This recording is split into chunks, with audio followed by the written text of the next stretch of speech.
आपको मिटाना भी कोई चीज होती है। एक बुजुर्ग गुजरे हजरत अब्दुल्ला इब्न जुबैर, बड़े पाए के बुजुर्ग गुजरे, गालिबन सिलसिला चिश्तिया या कादरिया में बुजुर्ग हुए। इन्होंने ना सिर्फ इस ख्याल से शादी नहीं की थी कि अगर मैं शादी कर लूंगा तो अज़दवाजी जिंदगी के जो मामूलात होते हैं, जो जरूरियात होती है, वो रब की इबादत में खलल डालेगी।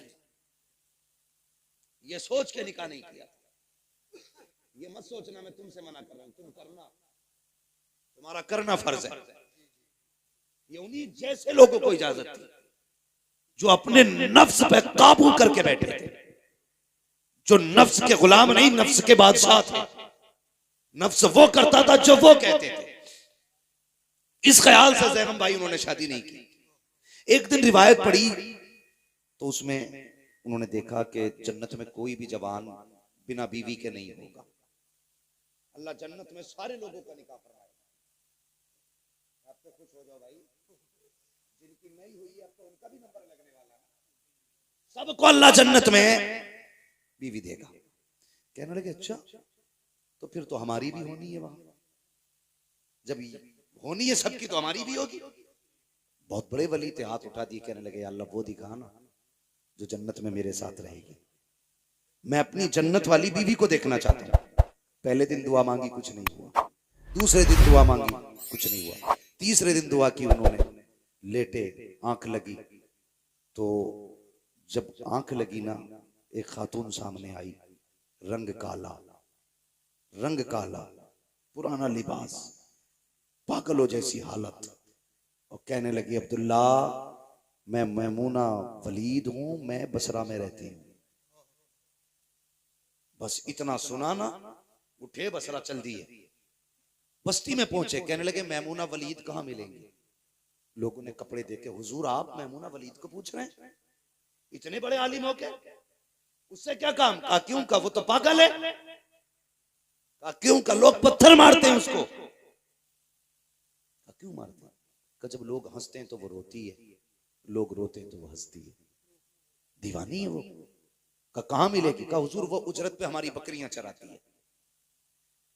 कहने लगे शाम को आ जाएगी, इंतजार कर लीजिए, जब आ जाए तो मुलाकात हो जाएगी। फरमाने लगे वक्त कम है, अभी बताओ कहां मिलेगी। कहा इस तरफ चले जाइए। जब आप चले ना उस जंगल में, खुद फरमाते हैं जब मैं चला ना तो मैं जहां कदम रखता था वहीं सांप, कीड़े, भयानक जानवर नजर आ रहे थे। कहते मैं हैरत में था, मैमूना कैसी औरत है, ऐसे जहरीले जंगल में रहा करती है जहां कदम कदम पे सांप रहते हैं, कदम कदम पे जानवर रहते हैं। कहते मैं हैरत से बचा बचा के मैं आगे बढ़ा, क्या देखता हूं कि जो मैमूना वलीद की बकरियां हैं वो चल रही हैं, और मैमूना वलीद मुसल्ले पे खड़े होके जंगल में रब की इबादत कर रही है। मैं हैरत में था, मैं सोचने लगा इसकी बकरियों को कुछ होता नहीं है, कहीं जाती नहीं है। कहा जब बकरियों की तरफ देखा, देखता रह गया। क्या देखता हूं, अगर कोई बकरी रेवड़ से अलग होती है तो शेर जाता है, कान पकड़ता है, लाकर रेवड़ में खड़ा कर देता है कि मैमूना नमाज में है, बकरियों की रखवाली शेर कर रहे हैं। अल्लाह अकबर। कहते मैं तो शेरों को देखता रहा, बकरियों को देखता रहा। कब मैमूना ने सलाम फेर दिया,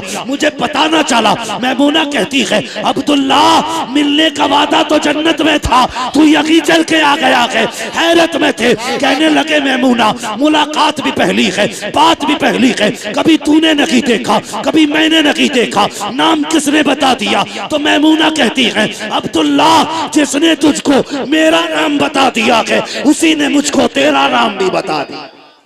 सुभान अल्लाह, सुभान अल्लाह, वाह वाह वाह वाह। अब अगली बात सुने जो मैं कहने लगा, अगली बात बहुत गौर से सुने। आप फरमाने लगे मैमूना ये तो ठीक है, चल अल्लाह ने बता दिया, लेकिन एक बात बता, ये तेरी बकरियों से शेरों ने दोस्ती कब से कर ली। तू नमाज पढ़ती रहती है, तेरी बकरियां शेर चराते, ये इनमें शेर बकरियों में दोस्ती कब से हो गई। मुस्कुरा के कहने लगी अब्दुल्ला जब से मैंने अल्लाह से दोस्ती कर ली है, शेरों ने मेरी बकरियों से दोस्ती कर ली है। शेरों ने मेरी बकरियों से दोस्ती कर ली है। बस ये कहना चाहता था मैं, हाँ, कि अपने आप को खत्म कर दो, कुछ मत समझो, कुछ नहीं है, सब कुछ अल्लाह है, सब कुछ उसी की कुदरत में है। वो जितनी सांसें देगा इतने जिएंगे, और जिस दिन छीन ले लेगा उस दिन कोई सांस देने नहीं आएगा। किसी पैसे, किसी दौलत, किसी शोहरत, किसी पावर के जरिए आप सांसें वापस नहीं ला सकते, नहीं ला सकते। मैंने ये बात बताई थी। वो सिकंदर जो बादशाह गुजरा है, 22-23 साल की उम्र में आधी दुनिया फतह कर ली उसने, पूरी दुनिया फतह करने का ख्वाब रखता था वो। अपने मुल्क से बाहर गया, किसी सांप ने काट लिया, जहर फैलने लगा उसका। डॉक्टरों ने, तबीबों ने बहुत इलाज किया, ठीक नहीं हुआ।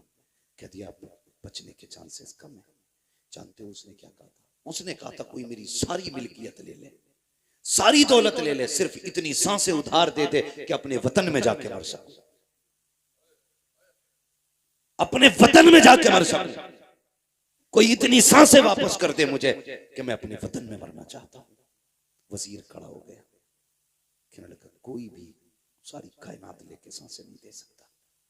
तो उसने कहा अच्छा, फिर एक बात मेरी सुन लो, अगर मैं मर जाऊं तो कफन से मेरे दोनों हाथ निकालना, ताकि दुनिया को ये पता चल जाए कि सिकंदर दुनिया में आया था तब भी खाली हाथ था, गया था तब भी खाली हाथ था। दौलत किसी की नहीं है, इसके लिए अपनों को मत छोड़ो, इसके लिए परिवार मत तोड़ो, इसके लिए अपनों के दिल मत तोड़ो। क्या चीज है यार, 100-200 रुपए, 1000, 10,000, 1 लाख की भी औकात क्या है? एक फोड़ा कमर में निकल आए, 10 लाख लग जाते हैं 2 दिन के अंदर।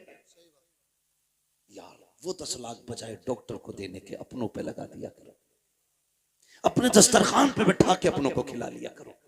जब तेरे अपने खुश होके तेरे लिए दुआ करेंगे, खुदा की कसम, ना तेरा पैसा वकीलों पे जाएगा, ना डॉक्टरों पे जाएगा, तो दुनिया में भी इज्जत से रहेगा, आखिरत में भी इज्जत से रहेगा।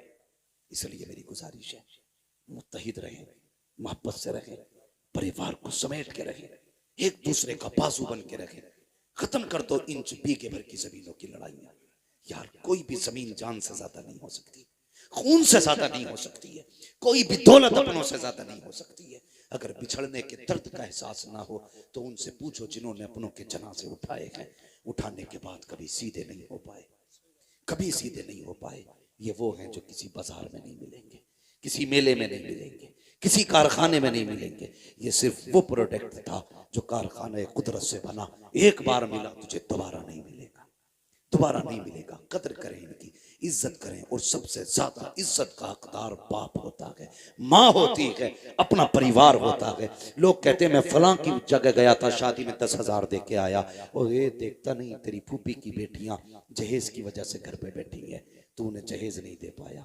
तेरी खाला की बेटियां जहेज की वजह से बैठी हैं, तू जाके संबल के चौराहे पे इसलिए जहेज रखवा के आया ताकि कल अखबार में आ जाए। सगी फूफी, खलेरी बहनों, मुमेरी बहनों को इसलिए नहीं दिया कि किसी को पता नहीं चलेगा। यार देना ही वही होता है जो किसी को पता ना चले। अपनों को लेके चले, मिला के चले, खर्च करो इन पे, अल्लाह तुम्हारे दस्तरखान पे इनके हिस्से का भी रिज़्क अता करेगा।